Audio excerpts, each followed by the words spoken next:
Il est 15 heures, un peu plus de 15h05, et on aborde maintenant un autre sujet qui est un sujet très central dans ce métier de la biométhanisation. C'est la question des digestats et du retour au sol. Donc cet après-midi, ce premier atelier technique est consacré aux digestats sur la thématique digestat et retour au sol.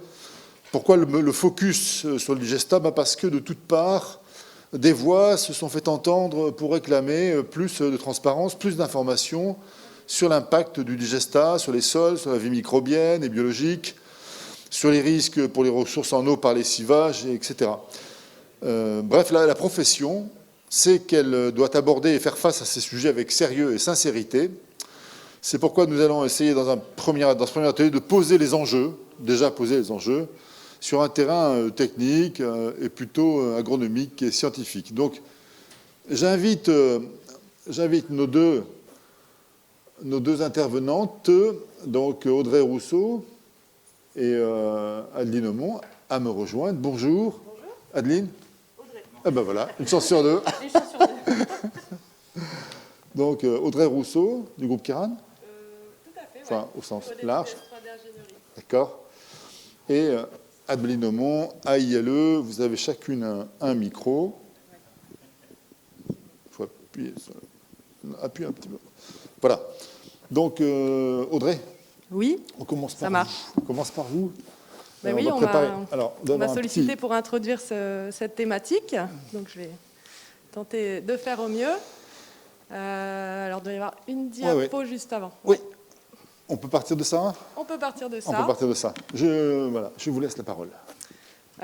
Donc l'idée de cette séquence était un petit peu de pouvoir faire un état des lieux d'où on en est sur les connaissances dans le domaine du retour au sol des digestats, et puis de mettre en évidence les enjeux, de pouvoir débattre autour de ce sujet-là. Donc nous, S3D Ingénierie, on est bureau d'études en valorisation énergétique des déchets et des carburants alternatifs également. On existe depuis 2007.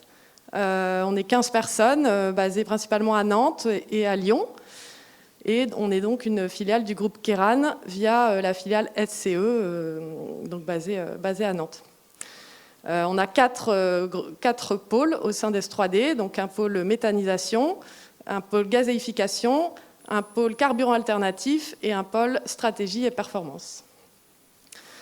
Donc, dans le domaine de la méthanisation, on accompagne les projets de leur émergence, que ce soit à l'échelle d'un territoire, des études de potentiel, jusqu'à le développement de projets au stade études de faisabilité, assistance à maîtrise d'ouvrage. Et on va maintenant jusqu'à la maîtrise d'œuvre des projets, puisque SCE est maître d'œuvre sur un certain nombre de travaux, et notamment tout ce qui est station d'épuration, etc. Donc on a pu développer la maîtrise d'œuvre en méthanisation.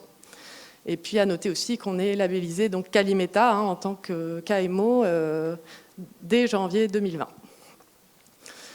Donc pour rentrer plus dans le sujet, j'ai essayé de mettre en avant les grands enjeux que j'avais en tête autour du digestat. Alors c'est des choses dont on pourra débattre ensuite, mais il semble qu'aujourd'hui la valorisation économique des digestats reste à renforcer.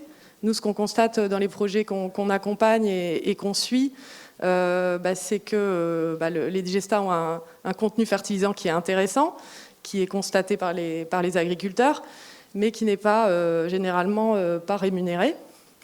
Et qu'aujourd'hui, les charges d'épandage, par exemple, pèsent quand même dans les charges de la méthanisation, et qu'il serait intéressant de pouvoir limiter ces charges à l'avenir dans un contexte où on sait bien qu'aujourd'hui, les tarifs d'achat du biométhane injecté vont être amenés à baisser, etc. Donc on cherche des pistes d'optimisation économique dans les projets de méthanisation, et la valorisation du digestat est un volet important dans ce cadre-là.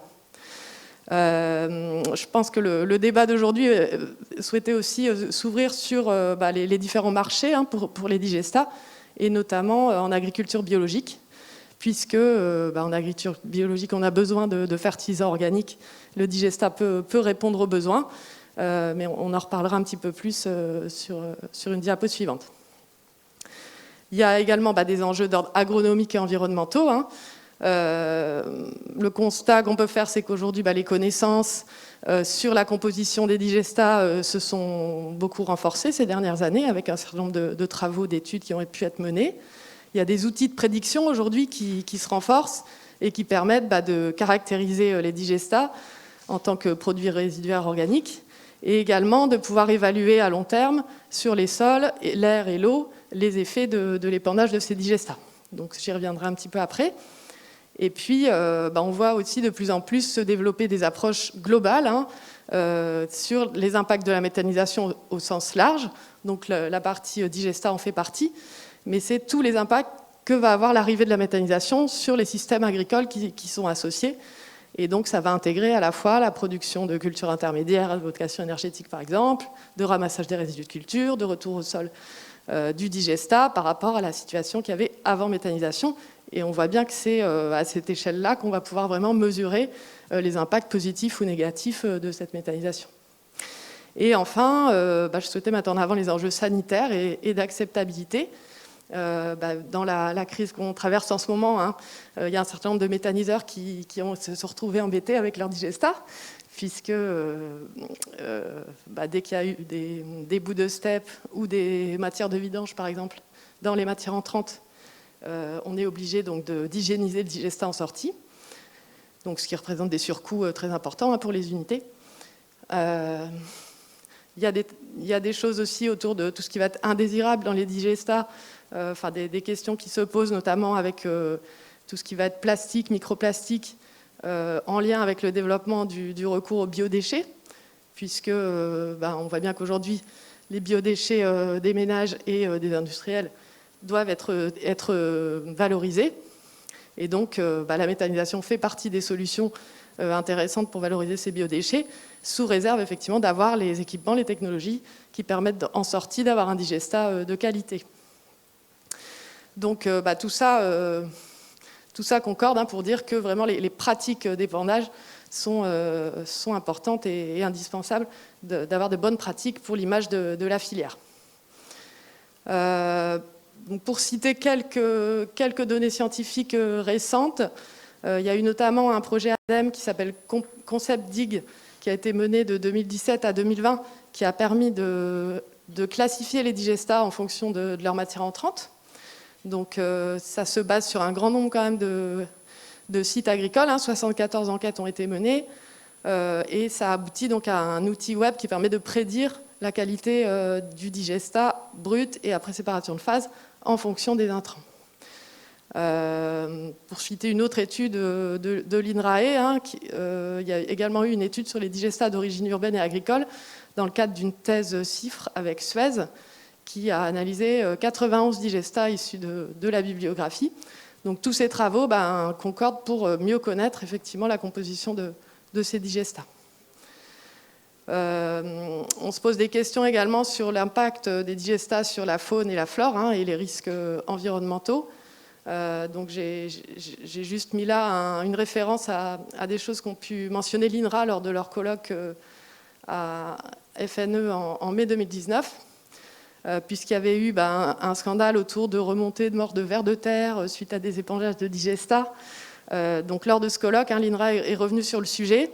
Leur constat, c'est qu'il y a une résilience rapide, une augmentation des populations après 14 jours après l'épandage. Donc d'après l'INRA, les données actuelles ne permettent pas de conclure sur la cause de cette mortalité. Et donc il a été proposé de mettre en place un suivi de ces remontées, des mortalités de vers de terre, pour tirer au clair cette histoire et s'assurer qu'il n'y ait pas de risque à ce niveau-là. Et puis, lors de ce colloque, ils ont également mentionné que l'apport de cette matière organique stable modifie effectivement la structure des communautés microbiennes, mais il y a un maintien de l'activité fonctionnelle des sols. Donc, en termes d'analyse agronomique et économique de la valorisation du digestat, chez S3D, nous on a développé un outil qui s'appelle OSA méthanisation et qui permet de bien mesurer l'impact du digestat sur notamment les économies d'engrais qu'on va pouvoir réaliser une fois qu'on a mis en place la méthanisation.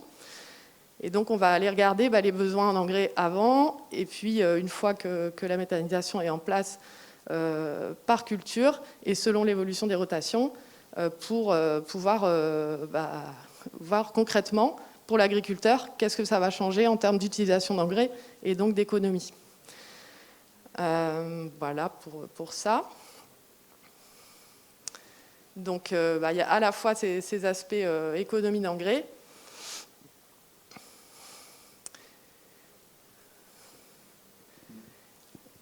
Il y a un point quand même assez évident, c'est que l'économie est très substantielle, en fait, si on regarde bien. Oui, hein, là par exemple sur cet exemple, là, on voilà. a une économie de 40% sur les frais d'engrais par rapport à la situation avant, rien que sur l'achat d'engrais. Et puis après on regarde en termes de coût d'épandage aussi, puisque généralement on va soit gagner en temps d'épandage, etc. après méthanisation. Et puis, dans bien des cas, la méthanisation prend en charge une partie des frais d'épandage aussi.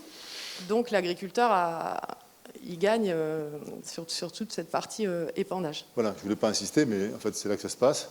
C'est que si on veut vendre la méthanisation, il faut quand même ça qu'il faut montrer, que c'est un équilibre qui est avantageux, il y a un véritable bénéfice direct, quoi, à la fois sur l'achat des fertilisants et à la fois sur les budgets d'épandage. Et c'est vrai que jusqu'à récemment, il y a beaucoup d'agriculteurs qui disent moi je fais des économies, mais je ne sais pas dire combien, etc. Donc il y a quand même des choses qui sortent. Il y a eu Metalae qui a travaillé là-dessus. Donc en moyenne, je crois que c'est 20% d'économie d'engrais qui est ressorti. Alors avec des situations, ce qui est compliqué, c'est que voilà, d'une exploitation à l'autre, c'est très très variable. Hein.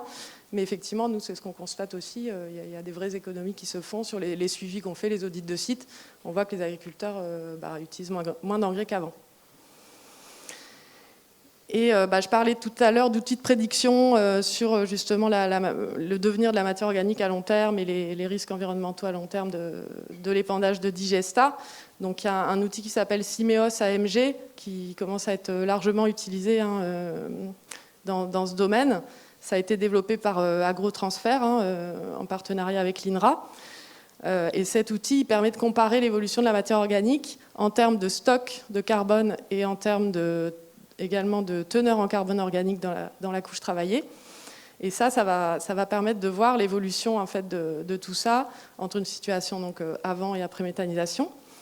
Donc ça prend en compte à la fois les rotations culturales, quelles espèces, quel rendement, etc. Comment on va travailler le sol, est-ce qu'il y a labour ou pas. La gestion des résidus de culture, est-ce que les résidus sont ramassés.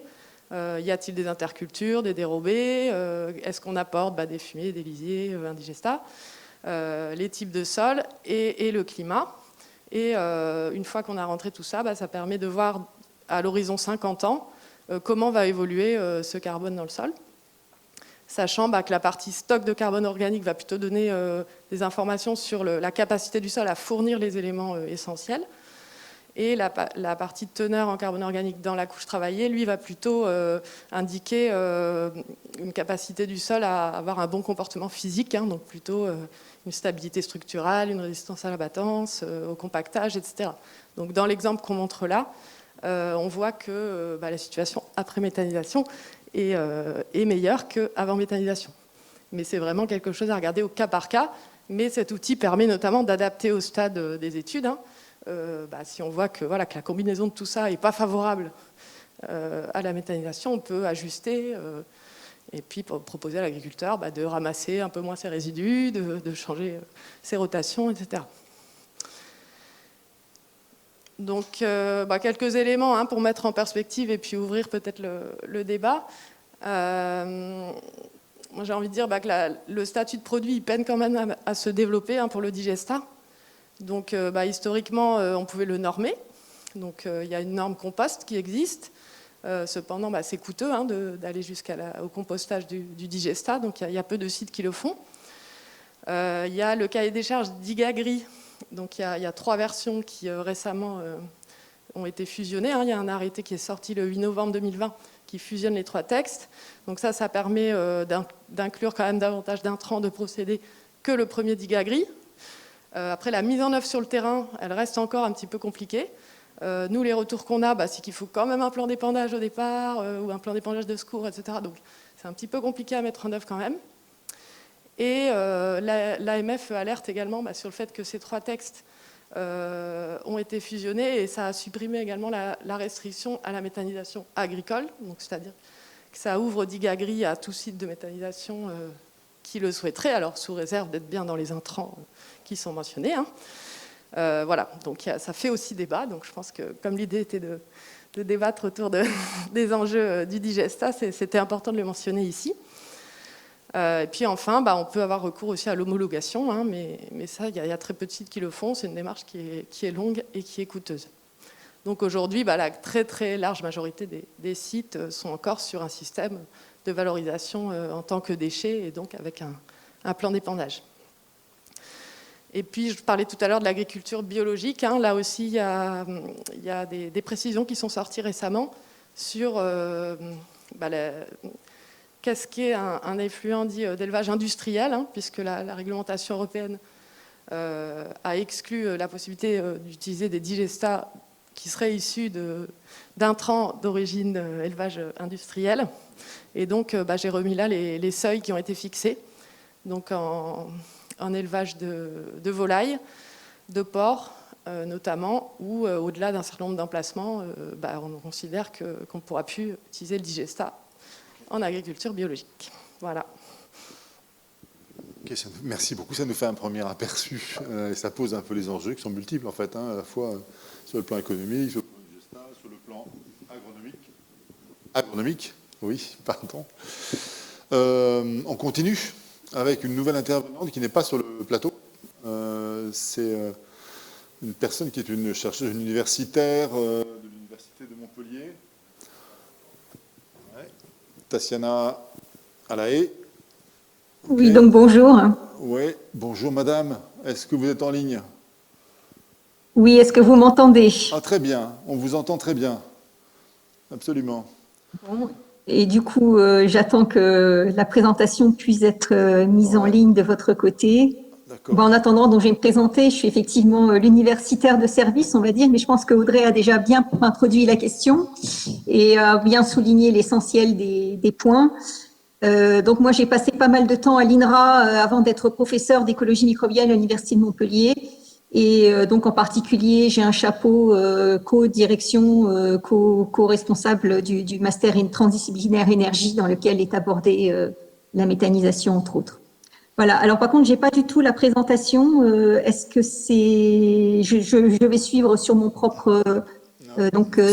sur ma propre présentation, en vous disant donc diapositive suivante, je suis... Voilà. Vous l'avez? Vous l'avez en visu, c'est bon? Ça y est, je l'ai. Bon, alors, donc très bien. Donc je vais vous parler effectivement des... Madame, professeur, s'il vous plaît, professeur. Oui. C'est qu'on a serré un peu les séquences et qu'effectivement, chacun des intervenants va pouvoir s'exprimer sur la base de 10-15 minutes. Donc, chacun s'est plié à cette... voilà. Donc, je vous demande juste, si vous voulez bien, vous plier à cette vilaine discipline, mais c'est indispensable pour avoir un petit temps de débat. Voilà. Très bien, et c'est normal. Écoutez, donc on va sauter peut-être les 3 premières slides qui reparlent un petit cadre général. D'accord. Donc, si vous pouvez voilà, les enjeux environnementaux. Donc, l'idée, c'est un petit peu, on va s'arrêter sur celle-ci. Est-ce que effectivement l'épandage des digestats peut répondre à ces enjeux environnementaux, en particulier, par exemple, en augmentant le stockage de carbone dans les sols? On va passer à la diapositive suivante, s'il vous plaît. Donc, finalement, un digestat, retour au sol, quel intérêt? Il peut y avoir des intérêts climatiques, des intérêts de fertilisation, comme Audrey vient d'en parler, de structure, de statut organique des sols. Et on va parler un petit peu de fonctionnement microbien, de bilan hydrique, et effectivement, dans quelles règles. Donc, la méthanisation en France, eh bien, ça représente un certain tonnage de production, mais également un certain tonnage de production, effectivement, de digestat. Donc, diapositive suivante, s'il vous plaît. Alors, j'ai donné ici simplement un digestat type. Donc, ce que l'on voit, c'est qu'il y a particulièrement beaucoup de carbone dans un digestat, mais il y a également d'autres éléments minéraux intéressants pour les plantes, mais également les micro-organismes du sol, de l'azote, du phosphore, du potassium et du magnésium. Diapositive suivante. Donc en France, on est un petit peu en retard par rapport en particulier à nos collègues allemands en termes de volume. Et néanmoins, donc le digesta représente une vraie potentialité agronomique qu'il faut néanmoins savoir maîtriser. Donc diapositive suivante, s'il vous plaît. Alors, qu'est-ce que peut faire le digesta? Bien, comme l'a mentionné Audrey, il peut contribuer à accroître le stock de carbone du sol pour lutter contre l'accumulation des gaz à effet de serre et le réchauffement climatique, mais aussi pour lutter contre le stress hydrique des cultures. Donc, diapositive suivante, s'il vous plaît. Alors, comment? Eh bien, quand on augmente la teneur organique du sol, on joue sur la réserve utile. Et cette réserve utile, c'est-à-dire le stock d'eau dans le sol, dépend en particulier notamment de la matière organique présente. Alors donc, en apportant de la matière organique via le digesta, on peut jouer sur cette réserve utile. Donc, diapositive suivante, s'il vous plaît. Donc, bien sûr, tout ça, ça va dépendre du type de sol. Donc ici, j'ai essayé de schématiquement représenter que l'eau dans le sol, elle est présente sous différentes fractions. De l'eau gravitaire qui va en fait percoler à travers la colonne de sol. De l'eau qui va remplir les différentes pores du sol, elle-même dépendant de la structure et de la texture du sol, et une eau liée qui est particulièrement importante dans les sols argileux, qui est absolument inaccessible à la plante. Là, c'est ma petite plante qui est en rouge. Quand l'eau est liée, les forces de succion ne seront jamais suffisantes. Alors bien sûr, dans un sable, il y a plus d'eau gravitaire que dans une structure argileuse. Donc, la matière organique va jouer un rôle important en jouant sur cette texture grossière. Elle va permettre une augmentation de la teneur en carbone et une augmentation de la rétention de l'eau, en particulier dans les sols grossiers. Diapositive suivante, s'il vous plaît. Voilà, alors c'est ce qu'on montre ici, par exemple, sur les courbes de gauche. Quand on augmente la concentration en digesta impliqué sur un sol. Donc ici, c'est un sol sableux, donc c'est le cas le plus facile. On voit une augmentation de la rétention en eau qui est linéaire, donc proportionnelle à la quantité de matière organique apportée par le digesta. Donc ça, c'est un point néanmoins important par rapport à toutes ces sécheresses estivales que l'on voit se profiler, surtout dans l'est de la France et dans le sud, bien entendu. Alors néanmoins, cette matière organique, eh bien, elle est métabolisée par la microflore et comme le montre la partie droite de la courbe, donc la courbe de droite, qui est également linéaire, on voit une évolution, merci, de la respiration, de la production de CO2 lorsque l'on augmente de la même façon cette quantité de digesta. Donc le digesta, a priori sur le fonctionnement global d'un sol, va provoquer un flush de CO2, c'est-à-dire que les microbes vont respirer la matière organique qu'on leur apporte. Donc, a priori, si on regarde d'une vue d'ensemble, on n'aura pas un point de vue négatif, mais au contraire un effet positif sur le fonctionnement global, on va dire, d'un sol. Après, il faut aller un peu plus en détail. Bien sûr, ça dépend du type de sol et du type du digesta. Et en particulier, attention, certains digestats liquides peuvent avoir au contraire une influence négative sur certains sols et en particulier provoquer des dégâts sur la structure. Et donc, au contraire, diminuer la capacité d'infiltration et donc de rétention de l'eau. Voilà. Diapositive suivante, s'il vous plaît. Alors, quel autre intérêt de retour au sol du digesta? Eh bien, le statut organique des sols, mais également tout ce qui est l'apport d'azote. Bon, Audrey en a parlé tout à l'heure, c'est-à-dire en fait un apport fertilisant. Diapositive suivante, s'il vous plaît. Alors voilà, bon, un exemple type, on voit qu'effectivement dans un digesta standard, mais bien sûr il va falloir varier en fonction des types de digesta, il y a un apport significatif en éléments nutritifs pour les cultures. Diapositive suivante, s'il vous plaît. Alors, bien sûr, on a vu cet apport global est intéressant pour la plante, il est également intéressant pour la vie du sol. Il va provoquer une stimulation générale des micro-organismes du sol en raison de la présence de nutriments organiques et inorganiques et avoir un effet positif sur l'activité microbienne dans son ensemble, Celui-ci a été signalé par plusieurs études, particulièrement un peu plus anciennes, les anciennes AIP, AGRED, etc. Donc, je remonte ici pour illustrer cette partie flush respiration microbienne, mesurée par des méthodes de fumigation, extraction. Je fais référence aux travaux de Rémi Chausseau à l'INRA de Dijon il y a pendant de nombreuses années. Diapositive suivante, s'il vous plaît. Alors, plus en détail, quand on regarde les différentes activités microbiennes, là, il faut faire un petit peu plus attention, c'est-à-dire que parfois, on peut avoir, sur certaines activités enzymatiques, comme l'illustrent les 3 courbes ici, soit pas d'effets, soit des effets un petit peu délétères, soit des effets, on va dire, délétères initialement, avec une remontée de l'activité ultérieure. Donc, encore une fois, si on regarde la vie du sol dans son ensemble, c'est-à-dire la respiration microbienne, on a plutôt un aspect positif.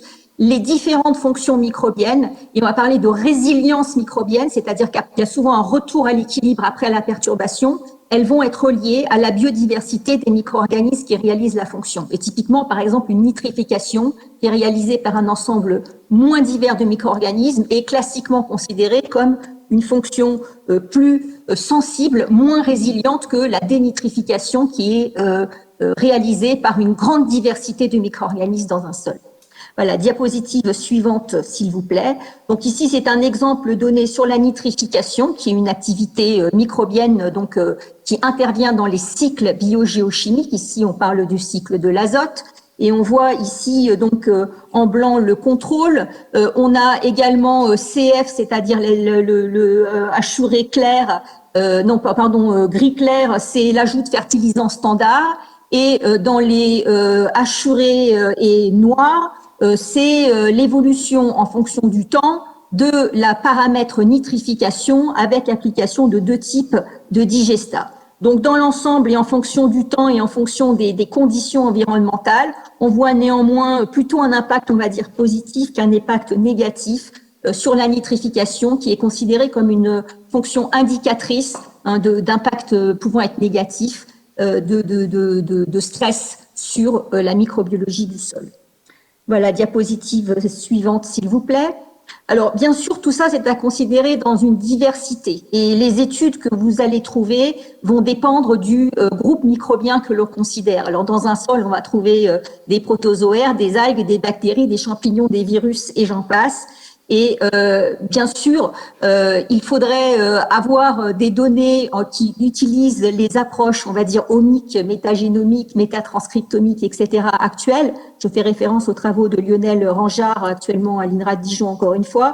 Malheureusement, pour l'instant, en termes d'application de digestat sur la biodiversité microbienne dans son ensemble, j'ai essayé de chercher, de fouiller la littérature. J'ai pas trouvé beaucoup de travaux sur ce point. Et effectivement, là, nous manquons quelque peu de résultats. Voilà, donc diapositive suivante, s'il vous plaît. Alors, il existe des travaux qui sont répertoriés partout et qu'on retrouve sur la microfaune, cette fois-ci en particulier les vers de terre. Ce que l'on retient donc en particulier de cette étude Bayern de biogaz allemande, où on va trouver donc en Allemagne un maximum d'informations, parfois d'ailleurs en allemand, on a un impact, effectivement, Audrey en a parlé, sur les vers de terre, avec une restauration en fonction du temps. Diapositive suivante, s'il vous plaît. Alors, bien sûr, et Audrey l'a encore dit, souvent le digestat pour l'instant ne rentre pas dans la logique de valorisation pour des questions de coût, de normalisation, etc.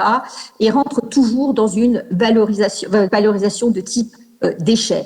Alors, ce qui implique des d'épandage, ce qui implique la loi l'obéissance à quelques parties réglementaires. Donc, on va essayer de passer ça de la même façon très rapidement. Diapositive suivante, s'il vous plaît. Donc, un certain nombre de normes, d'arrêtés, etc., règlent le digestat et son retour au sol. Des études préalables, en général, doivent être réalisées, en particulier sur la caractérisation des digestats à épandre, des ouvrages de stockage, et j'en passe. Diapositive suivante, s'il vous plaît.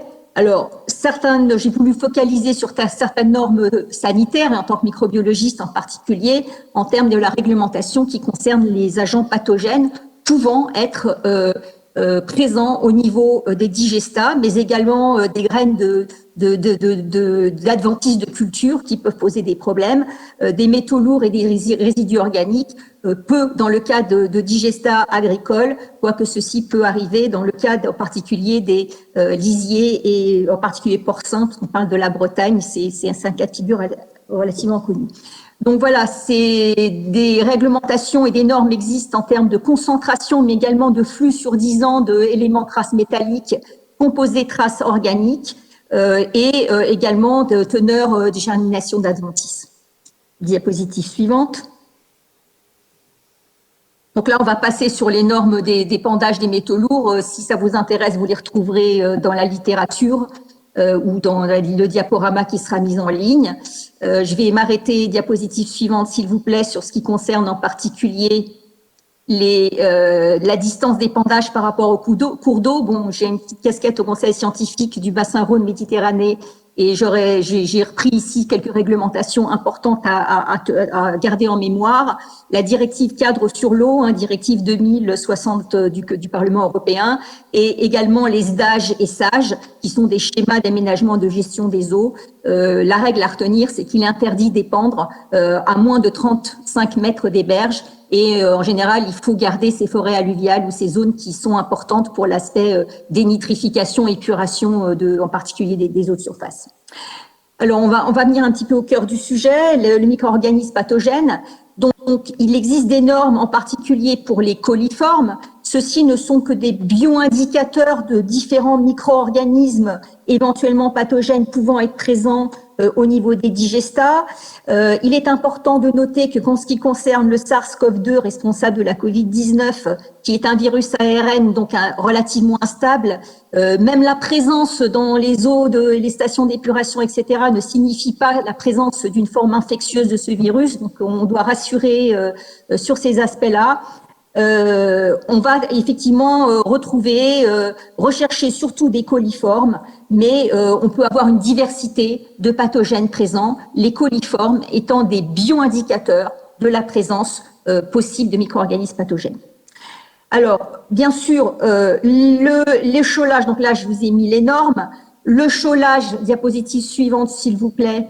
Le cholage, l'augmentation de la température et surtout le maintien d'une répartition homogène de la température dans le digestat doit être surveillé et ce qui permet en pratique d'atteindre ces normes, maintenir cette température au-dessus de 52 degrés, ce qui est le cas en général dans la méthanisation thermophile ou mésophile, il faut faire attention. Le cholage, quant à lui, permet une augmentation rapide du pH jusqu'à pH 10 et une libération d'ammoniac, ce qui va provoquer une inhibition de beaucoup de bactéries entériques et donc régler le problème de ces pathogènes, permettre de satisfaire aux normes de qualité microbiologique. Alors simplement pour conclure, donc Audrey l'a parlé, l'évolution normative qui vient d'avoir eu lieu avec publié le 8 novembre 2020 fixe ce nouveau cahier des charges qui regroupe les 3 anciens cahiers des charges.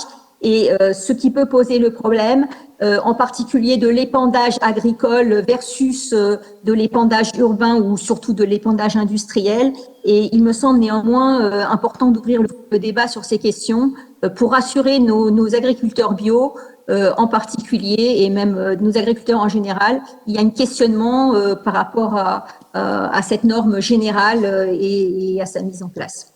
Voilà, je pense que je vous remercie d'avoir suivi ce marathon. Et voilà, donc dernière diapositive, j'ai mis un petit peu, nous avons travaillé en lien avec, donc je vous ai mis des références, diapositive suivante. Donc nous avons travaillé dans le cadre d'un projet NRMAST financé par le Sudoe et donc l'Europe avec un certain nombre de collègues dont les logos sont affichés ici. Et je remercie tout le monde et également mes anciens collègues de l'INRA pour ces quelques données que j'ai piquées dans la littérature. Merci beaucoup. Un grand merci à vous, professeur, bravo pour ce condensé, ce résumé, cette énergie dans l'exposé. Merci beaucoup, ça va ouvrir l'intervention suivante avec Adeline Aumont de l'association AILE qui va nous parler donc d'une étude qui va être lancée sur le suivi, j'ai bien compris, sur le suivi des des digestats dans différents contextes, en fait. Donc c'est très important parce que ça va être peut-être une méthode, un moyen de pouvoir se faire une idée plus fine de ce qui se passe, hein, parce que c'est bien ça la question qui est posée aujourd'hui, on ne sait pas tout à fait bien ce qui se passe. Voilà. Et ça va nous apporter des réponses, ça va nous nourrir. Voilà. Tout à fait. Je vais faire un petit peu de teasing, en fait. Je vais reprendre aussi un petit peu ce qui a été dit. On a, donc je vais me présenter. Donc Adeline Aumont, je suis chargée de mission biogaz à l'association Elle. Et puis j'ai aussi une casquette, j'anime le groupe de travail agronomie et retour au sol de l'association des méthaniseurs de France. Je vais vous parler de plusieurs études, en fait, et puis aussi de ce qu'on fait avec les méthaniseurs de France. Alors, diaporama suivant.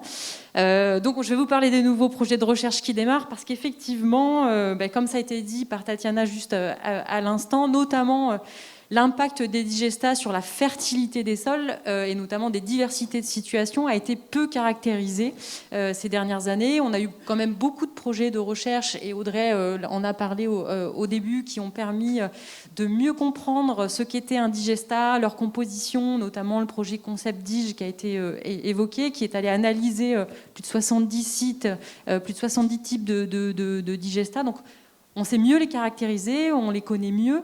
Par contre, on connaît mieux aussi leurs effets sur notamment leurs intérêts nutritifs. Ça a été évoqué par Audrey grâce à différents suivis qui ont été menés toutes ces dernières années, leurs valeurs fertilisantes. Par contre, il y avait un petit parent pauvre un petit peu de ces effets qu'on a moins étudiés ces dernières années. C'est vraiment l'impact sur la fertilité des sols. Alors, face à ce constat, Audrey a parlé aussi d'un colloque de FNE qui avait animé des ateliers et auxquels notamment Lionel Rangeard, qui a été cité tout à l'heure, directeur de recherche à l'INRA de Dijon, a participé et qui se posait des questions effectivement face à ce manque de données et face à la transformation de la matière organique dans le digestat, quels pouvaient être les effets sur le moyen et sur le long terme sur la qualité des sols. Alors, il a réuni un groupe de travail composé de chercheurs, d'agents de gens de la filière, d'accompagnateurs de projets, de chambres d'agriculture, au sein d'un groupe de réflexion qui s'appelle MetaRêve, qui s'est appelé MetaRêve et qui s'appelle toujours MetaRêve.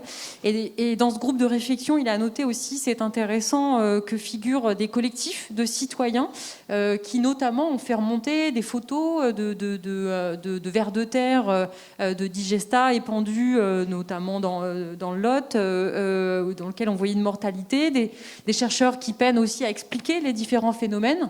Face à cela, vous avez des exploitants de méthanisation au sein de l'Association des méthaniseurs de France. Vous avez des méthaniseurs qui exploitent depuis 18 ans des sites et qui observent une amélioration de la fertilité sur les sols. Donc on a des phénomènes qu'on a du mal à comprendre.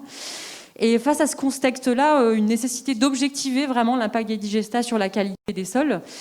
Force est de constater que ce collectif a été plutôt efficace parce qu'il a commencé à se réunir il y a 1 an et demi, a commencé à bâtir un programme de recherche, aller chercher des financements. Vous savez que c'est assez lourd et que ce projet a été lauréat cet été, donc en moins d'1 an et demi, c'est plutôt efficace, notamment du CASDAR. Je vais reparler des financeurs tout à l'heure. Donc l'objectif de ce projet qui démarre, qui s'appelle Métabiosol, qui a démarré là en septembre, c'est d'aider les agriculteurs déjà et leurs accompagnateurs à évaluer l'impact de leurs pratiques d'épandage sur la qualité biologique des sols, notamment en observant des bioindicateurs que je vais décrire après. Alors ce projet, il est piloté par l'AgroSup de Dijon, Sophie Bourgetot-Sadet, et puis pour l'organisation générale et l'aspect administratif, et puis qui est piloté dans ses actions par la Chambre d'agriculture des Pays de la Loire avec Pierre Muliez.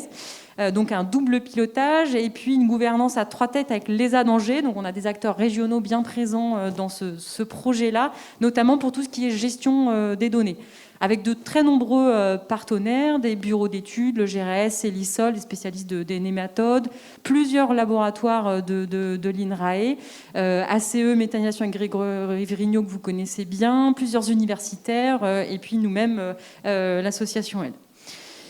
Alors, les objectifs de ce projet, ils sont multiples. C'est un projet qui est on va dire, réparti en 5 actions pour répondre à 3 objectifs. Premièrement, répondre au premier constat qui était le manque de données, générer des données scientifiques manquantes. Alors, face à la diversité des situations, Vous avez bien compris que on ne parlait pas de digesta, mais face à la diversité des intrants, des types de sols, des types de pratiques, des types d'épandages, ça fait des situations très très très différentes et au final on ne parle pas toujours de la même chose. La première des étapes, c'est de caractériser toutes ces situations et puis essayer d'en déterminer des grandes familles pour pouvoir choisir qu'est-ce qu'on va aller observer. Quand on aura fait ces grandes familles, il y aura une première étape d'expérimentation en laboratoire, donc en microcosme ou en mésocosme, suivant la taille des indicateurs, on va regarder des volumes de sol qui vont de petits à beaucoup plus grands pour les lombriques. Et puis des essais aussi contrôlés en plateforme expérimentale, notamment une plateforme de l'INRA. Donc là, c'est des essais en placette au champ. Et puis un suivi en conditions réelles. L'objectif aussi, c'est d'impliquer un grand nombre d'agriculteurs dans ce projet-là pour évaluer des pratiques réelles d'épandage de digesta et des pratiques dans le cadre de l'insertion d'un méthaniseur. Audrey a parlé aussi tout à l'heure qu'à la méthanisation, on associait aussi l'arrivée de cultures intermédiaires, un nombre de pratiques qui peuvent changer, des techniques d'épandage qui peuvent changer. L'idée, c'est aussi d'observer dans le contexte réel. Donc 80 fermes vont être sélectionnées qui devront répondre aux différentes typologies qu'on aura identifiées dans 4 régions de France, la Bretagne, les Pays de la Loire, Bourgogne-Franche-Comté et Provence-Alpes-Côte d'Azur. Il y aura sans doute des essais, des observations qui seront faites dans quelques fermes dans d'autres régions pour aller caractériser des digestats qu'on n'aura pas dans ces régions-là.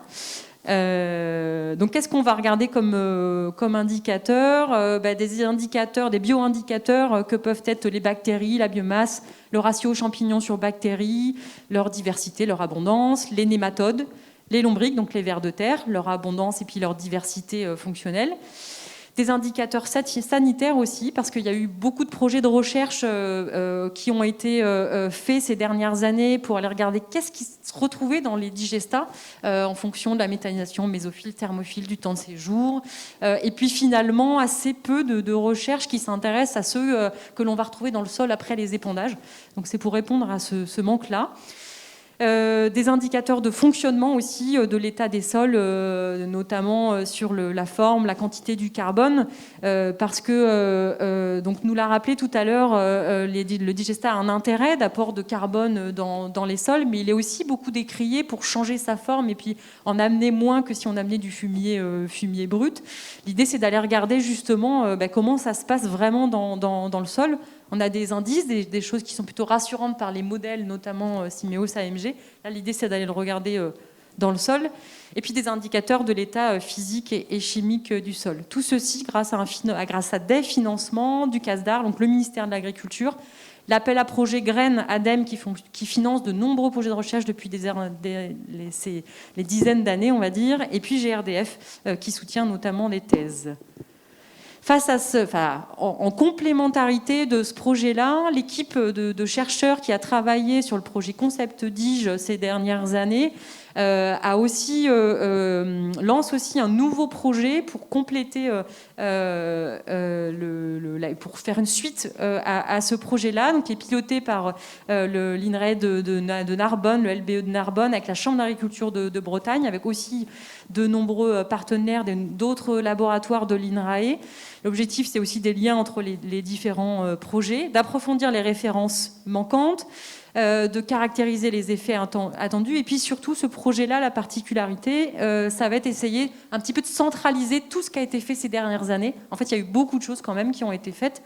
Et puis, un petit peu à droite, à gauche, c'est difficile d'avoir quelque chose. Donc l'idée, c'est d'aller centraliser pour produire, in fine, un guide de fertilisation avec du digestat.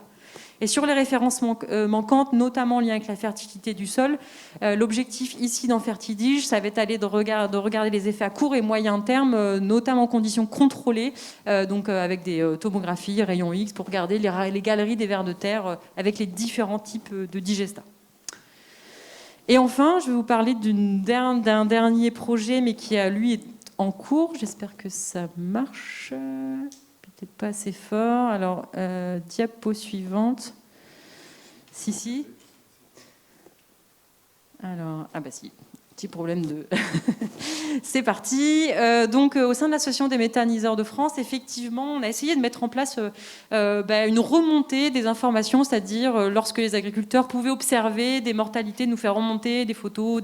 Mais ceci dit, ça a beaucoup ses limites. C'est qu'on avait des remontées de gens qui nous disaient ça se passe très bien, puis assez peu de remontées finalement objectives ou en tout cas avec des photos caractérisées pour aller comprendre.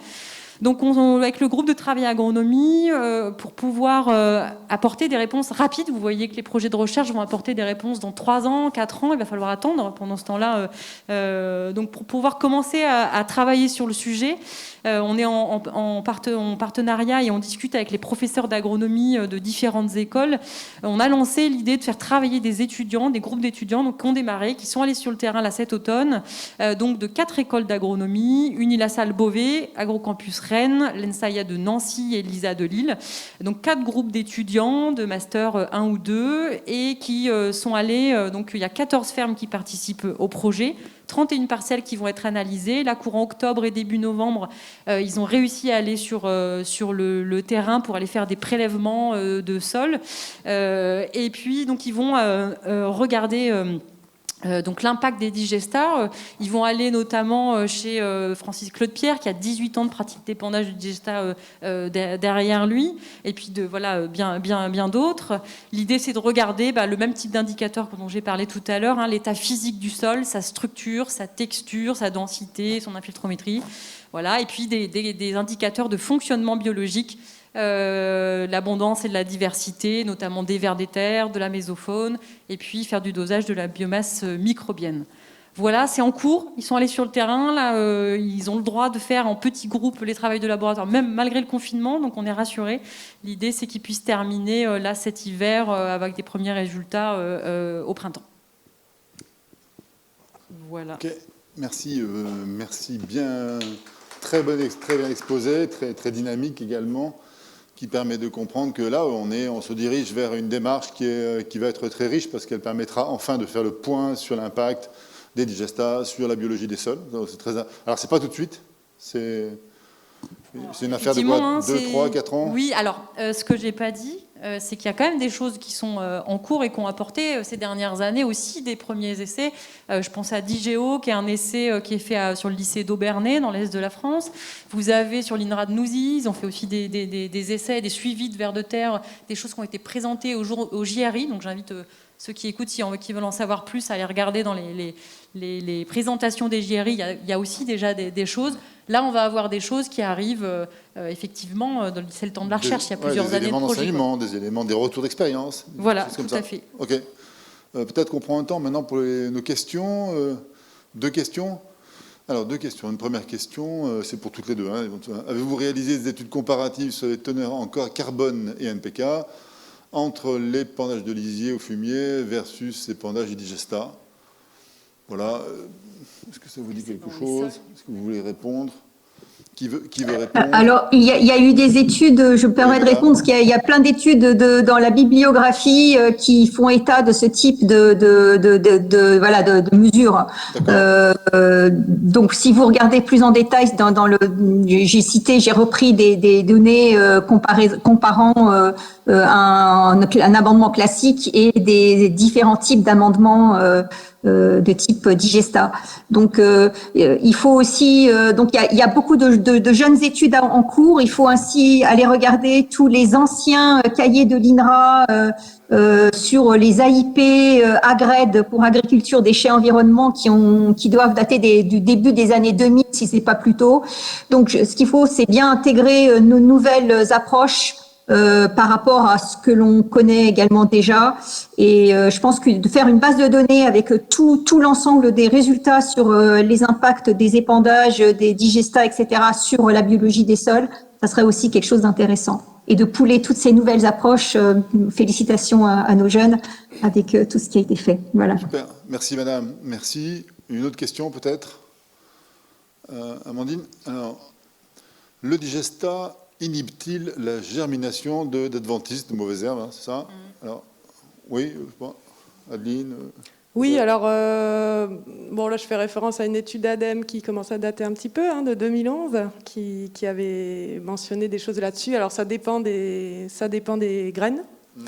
Effectivement, il y a un certain nombre d'adventices qui vont être éliminés pendant la méthanisation, en fait, le fait de monter en température dans le digesteur et de passer un certain temps dans ce digesteur. Et puis, il y a un certain nombre de graines qui, elles, vont être thermorésistantes et qu'on peut retrouver aussi dans ce digestat.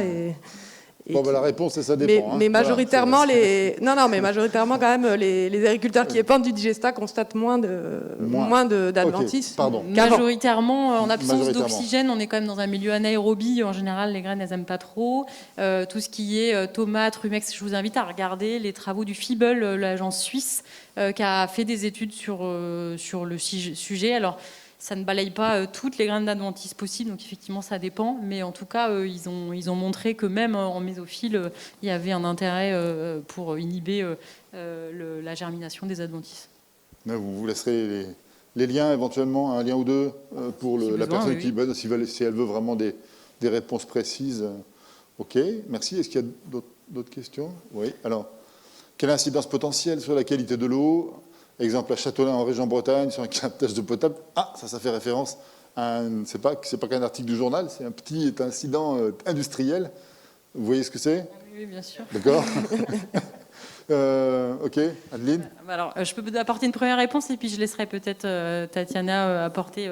Je pense que si elle a des responsabilités au conseil scientifique, ça peut être intéressant. Je pense qu'il faut vraiment dissocier les accidents qui sont déplorables et surtout à éviter. Et je pense qu'il faut collectivement réfléchir à pourquoi ça s'est passé. Est-ce que surtout que ça ne se reproduise plus? Donc c'est ce qu'est aussi en train de faire l'État. Et il y a des prescriptions qui vont être modifiées dans les ICPE suite à cet accident. Donc forcément, un accident de cette ampleur, il a des impacts sur la qualité de l'eau, forcément. Et puis de l'épandage de digestat de façon, on va dire, classique voilà. La question qui est très très compliquée, alors à l'association ma directrice Armelle, elle pilote un groupe de travail digestat et qualité de l'eau en lien avec le comité stratégique de filière et les externalités de la méthanisation. En fait, ce qui est très compliqué, donc en fait on anime un groupe de chercheurs voilà, qui essayent de se mettre d'accord sur qu'est-ce qu'on sait, qu'est-ce qu'on ne sait pas. En fait, ce qui est très compliqué, c'est d'isoler la méthanisation du reste, on va dire, des pratiques. En fait, c'est pas juste on remplace le fumier par du digestat. On fait des cultures intermédiaires. Est-ce qu'il y en avait, est-ce qu'il y en avait pas est-ce qu'on récolte plus de résidus de culture Est-ce qu'on diversifie les assolements? Est-ce qu'on retourne des prairies ou pas? Et donc, au final, c'est très difficile. Ce qu'on sait, c'est que si on regarde juste l'épandage, les scientifiques qui s'accordent à dire qu'entre un fumier, un digestat, un lisier, un compost, ça n'a pas beaucoup ça n'a pas beaucoup d'impact par rapport à la qualité de l'eau. Par rapport à la qualité de l'eau. Ah ouais. Par contre, développer les cultures intermédiaires et bien les développer, ça a un intérêt fort sur la qualité de l'eau. On nous dit les digestats liquides, par exemple, présentent le risque aussi d'un lessivage éventuellement. Enfin, voilà. Alors peut-être qu'elle veut répondre. Je pense qu'on insiste, en tout cas au niveau du comité de bassin, sur l'importance de la ripisylve, la bande épuratrice, donc d'avoir une forêt alluviale ou d'avoir une zone naturelle le long des rivières et des fleuves, sur lequel on devrait éviter les pratiques agricoles et pas seulement l'épandage. Donc cette notion de restauration de la morphologie des rivières est une préoccupation un petit peu centrale. Donc je pense qu'au-delà effectivement, j'insiste sur les aspects accidentels, cet aspect normatif, ne rien faire, pas que ne pas épandre, mais laisser cette bande de 35 mètres peut permettre d'éviter un certain nombre de problématiques quant à la qualité de l'eau. Ok, très bien. Merci madame. Voilà. Encore une question peut-être? Oui, enfin il y a des questions. Là, sur ce sujet-là, il y a des questions. Oui, alors, y a-t-il comparaison des parcelles recevant du digestat avec des parcelles témoins à proximité? Il y a des cultures similaires. Là, c'est de l'agronomie. Qui veut? Alors, juste pour témoigner, hein, nous on avait mené une étude de ce type-là il y a quelques années en Bourgogne-Franche-Comté. Donc on avait comparé sur plusieurs sites des parcelles effectivement qui recevaient soit un effluent d'élevage ou un engrais chimique comme la pratique avant méthanisation, et puis l'autre avec des digestats, pour mesurer justement à la fois en termes d'efficacité sur les cultures et puis d'effet sur le sol, hein, l'impact. Malheureusement, ce type de suivi est à mener sur plusieurs années. Il faut, tous les paramètres et les écarts qu'on peut retrouver en termes d'analyse, etc., nous ont pas permis de tirer vraiment des conclusions sûres et certaines, on va dire. Après, en tout cas, on ne voyait pas d'effet néfaste du digestat déjà. Mais effectivement, ce type d'étude est vraiment à faire sur au moins 5 ans, je pense, pour pouvoir commencer à avoir un effet.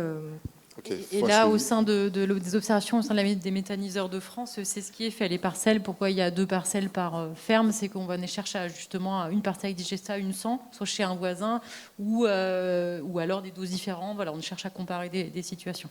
Oui, en fait, donc c'est déjà fait, c'est déjà quelque chose qui est bien intégré. Et donc là, dans ce nouveau programme, il y aura, c'est sur 4 ans, c'est ça Alors, pour l'instant, on l'a lancé là avec un groupe d'étudiants. L'idée, c'est d'en revenir dans 3 ans, 4 ans ou 5 ans. L'idée, c'est de revenir, effectivement.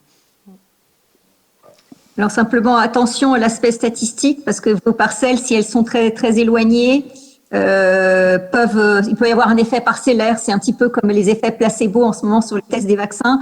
Donc, je pense que de faire un plan d'expérience bien randomisé au départ, je pense que maintenant, le randomisé, c'est quelque chose qui passe souvent à l'information, permet d'éviter des conclusions erronées par la suite, ou au moins d'être sûr des résultats ou d'impacter le bon processus et non pas le sol ou la parcelle. Voilà, donc je trouve l'idée excellente et vraiment intéressante, et d'associer les étudiants, c'est quelque chose que j'approuve vraiment. Maintenant, attention au plan d'expérience en amont, et c'est quelque chose de très important aussi. On a une dernière question. En épandage de mars pour culture d'été, le digestat est-il plus lessivable comparé au lisier fumier? Voilà. Que peut-on en dire? Personne ne se presse pour répondre. L'intérêt du digestat par rapport à du fumier, c'est que l'azote va se trouver sous forme ammoniacale. Donc effectivement, plus facilement absorbable par les plantes. L'idée, c'est d'ajuster le plus aux besoins des cultures. En fait, l'épandage avec du digestat doit se piloter de façon plus fine qu'avec un lisier infumier. C'est son intérêt d'un côté, parce qu'un fumier qu'on épand à l'automne et qui se minéralise tranquillement, le risque c'est qu'il y ait du lessivage de façon incontrôlée, parce qu'on ne maîtrise pas le moment des précipitations. Donc l'intérêt du digestat, c'est justement de le piloter. Par contre, si les doses sont mauvaises au mauvais moment, bien sûr qu'il y a des risques. C'est-à-dire qu'à mauvaise pratique, il y aura des effets. C'est comme pour tout produit. Ok. C'est tout à fait logique. Ok, merci. Merci à toutes les deux. Merci vraiment pour votre contribution. Et puis, voilà, bravo.